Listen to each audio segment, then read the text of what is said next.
We're going live now via Zoom to NATO and international affairs expert Tommy Steiner, policy director of the Signal Group. Good evening to you, and thank you for being here. Good evening, everybody. So tell us more about, BRICS. Has it been able to showcase a united front so far?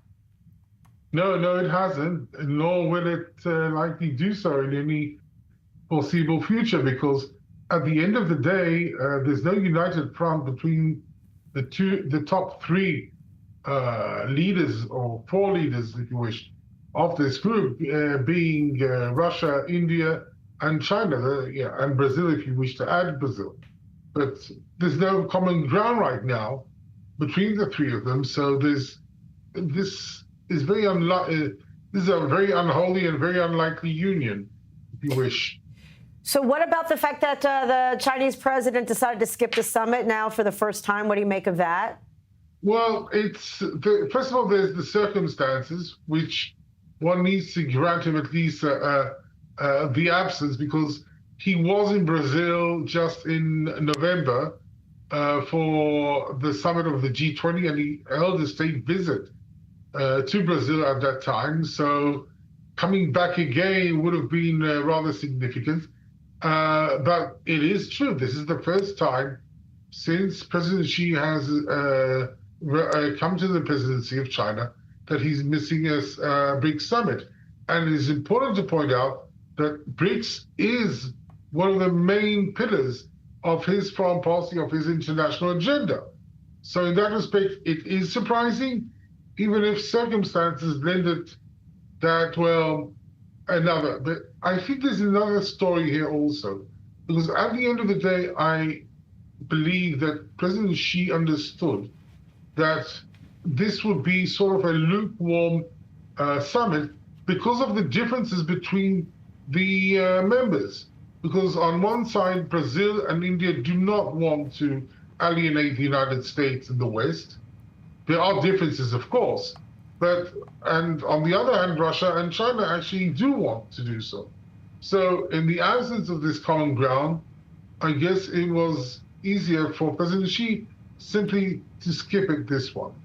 Understood. Also, has the bloc been successful in providing an alternative to Western-led organizations?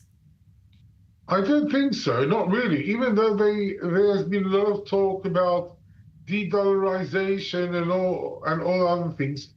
Not so far, because at the end of the day, when developing nations need something, they turn to the United Nations. They don't go to BRICS. There are other organizations, there are other alternatives, perhaps to the Western-led order. But BRICS hasn't emerged as one of them.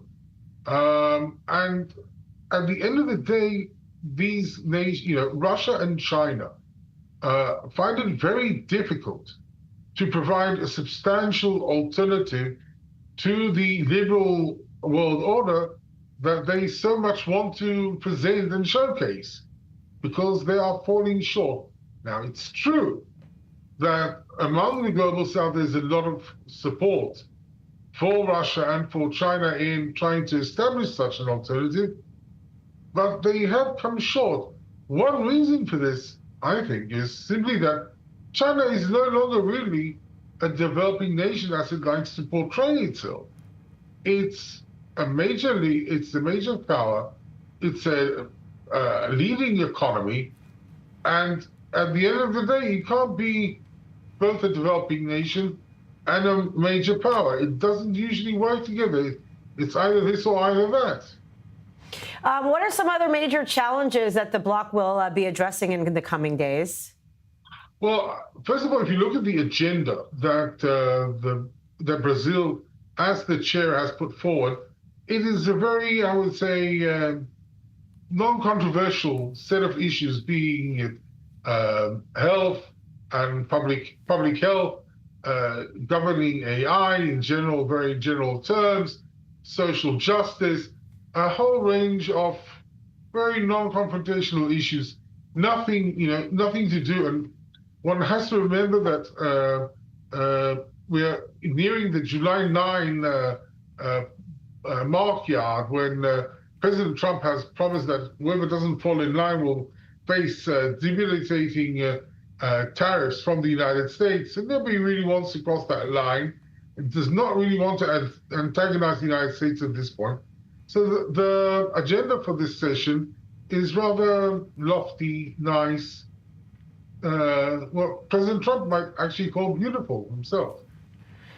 All right. Thank you very much, Tommy Steiner, Policy Director of the Signal Group. Always appreciated. Have a good evening. Thank you for having me.